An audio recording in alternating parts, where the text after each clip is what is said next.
Le journal du Tour.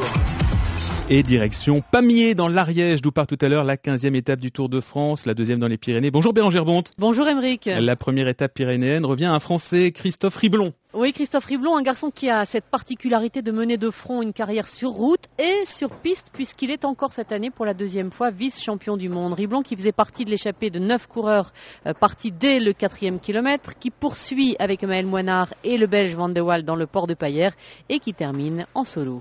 Quand on est tout seul devant et qu'on est pour la gagne, avec le public qui est incroyable et tout ça, enfin, on se dit, il ne peut plus rien nous arriver, c'est pas possible, on peut pas se faire, enfin voilà. C'est un sentiment où on est à fond, mais on peut pas se faire rattraper, c'est pas possible, ce serait trop injuste et donc voilà. Super, incroyable. Super, Christophe Riblon au micro de Loïs Ledu. Laurent Fignon, c'est déjà la 4e victoire française, après les deux de Chavanel et celle de Cazard. Ça vous surprend de voir Riblon à ce niveau ? Oui, on s'attendait à tout sauf la victoire de Riblon, mais ça, après tout, c'est la course. Il a su allier courage, force et intelligence. Et puis surtout, on s'attendait à autre chose de la part des leaders. Mais écoutez, ça fait les affaires d'un petit Français, on va pas s'en plaindre. Ouais, alors Riblon finit seul, 54 secondes devant Denis Menchoff et Samuel Sanchez, qui eux grappillent une poignée de secondes, 14 exactement à Andy Schleck, 4e de l'étape. Schleck qui termine, lui, avec Contador, le Belge Van den Broek, Robert Gesink, le Hollandais, et Rodriguez, le vainqueur d'étape à Mandov. Alors, dans le match Contador-Schleck, est-ce qu'on y voit un petit peu plus clair après cette première étape pyrénéenne ? Écoutez, les deux camps sont contents d'eux, notamment chez Astana, le directeur sportif Yvon Sanquer. Il faut faire attention, bon, il n'y a pas des écarts très importants qui ont été pris et je dirais qu'Andy et Alberto sont quand même à un niveau qui semble être un peu supérieur par rapport à certains adversaires. Maintenant, bon, faut faire toujours attention parce que là, c'est dans un final, c'est 1 ou 2 kilomètres de l'arrivée. Bon, on est à vue, c'est pas très très dur derrière. Bon, c'est clair qu'il ne peut pas y avoir des écarts trop importants et ils ont creusé des écarts avant. Maintenant, il faut rester vigilant, c'est sûr. Yvon Sanquer au micro européen d'Alban Le Poivre, Laurent Fignon. Ce qui est sûr, c'est qu'on joue de plus en plus et plus que ces dernières années. On s'observe, on va dire que le suspense continue et c'est tant mieux. Est-ce qu'il y a un gagnant, d'après vous, entre les deux sur la journée d'hier ?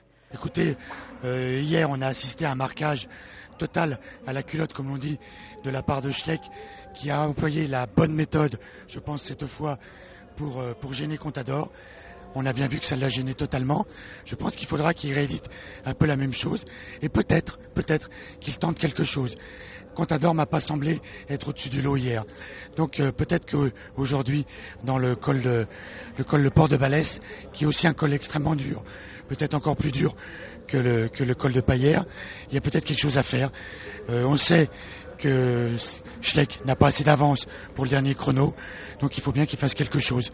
Et c'est une bonne occasion aujourd'hui. Je vous sens un peu dubitatif tout d'un coup sur la forme de Contador, Laurent. Alors, ce que l'on peut dire de Contador, c'est que peut-être il n'est pas aussi constant que d'habitude. Il est fort, c'est certain, mais peut-être qu'il a des jours un peu moins bien et qu'il n'est pas en forme ascendante tout le temps et qu'il n'a pas ce pic de forme qu'il attend depuis si longtemps.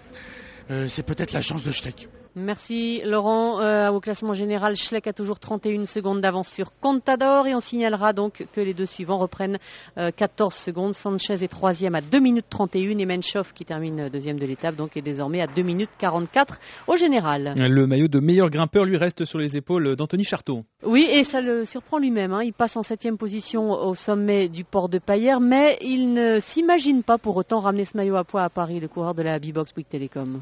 Non, c'est trop de retombées, que ce soit pour moi ou pour l'équipe. J'ai pas l'habitude d'être leader, il faut l'avouer. L'équipe fait ça bien et je veux pas en parler le soir à table, je veux pas en parler avec ma famille, avec ma femme au téléphone. Je veux vraiment rester cool. Je sais pas si je sais gérer la pression, alors je veux surtout pas me la mettre. Sur le vélo, les mecs s'occupent bien de moi pendant la course. Ça marche comme ça pour l'instant, on va rester comme ça. Il est hors de question que je m'imagine quelque chose, ça serait commettre une erreur, mettre trop de pression. Alors on s'imagine rien du tout. Un autre Français se fait remarquer, mais de façon moins glorieuse. Lui, c'est la lanterne rouge. Un autre Anthony Roux, celui-là, FDJ, qui agace passablement son patron. C'est vrai que Madio, pour ça, il est pas fan, quoi. Il est dans pas le même esprit que moi. Moi, je cherche pas non plus à être lanterne rouge, mais ce qui se passe autour de moi, ça me fait plus rigoler et puis au moins on parle un peu plus de moi et je suis moins dans l'anonymat. Et après, lui, il a plus un esprit binaire, donc il aime pas trop que je sois dernier. Bon bah, mais je pense pas que c'est une grosse pression. Il me dit putain, tu fais chier, t'es dernier quoi. J'aime pas les lanternes rouges.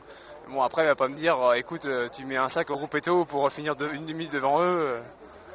Je veux dire, c'est tout, on fait ça, on fait tous les jours et puis on verra bien. Anthony Roux qui a terminé dernier de l'étape et qui est à 3h02 d'Andy Schleck au classement général. Il garde en tête de s'échapper dès que possible. Aujourd'hui, ce sera compliqué. Pamiers-Bagnères de Luchon, avec à 21 km de l'arrivée le port de Balès et ensuite ça descend jusqu'à Bagnères. Et on termine comme chaque jour avec un souvenir de fou rire. Et pour Stéphane Auger, le coureur de Cofidis, c'est un souvenir tout récent. C'était tout simplement sur ce tour. Au petit déjeuner, on était au restaurant dans une salle. En fait, c'était une salle où ils font des mariages et tout ça. Et puis, avec Sébastien Minard, on s'est aperçu qu'il y avait la sono encore. Donc, on a mis à fond, à 8h du matin, les années 80. Donc, voilà, ça a un peu surpris tout le monde. On a bien rigolé. Et on est passé surtout pour des fous. Et il y a des gens qui sont descendus de leur chambre pour vous dire de vous calmer ou pas? Non, on a quand même baissé avant, mais je pense, ce qui est sûr, dans les chambres, ils ont entendu, oui. Voilà, on rigole bien parfois dans les équipes. Stéphane Auger au micro Europe 1 d'Alban Le Poivre. Merci beaucoup Bérangère, bonne route et à demain. Bérangère, bonne route et à demain.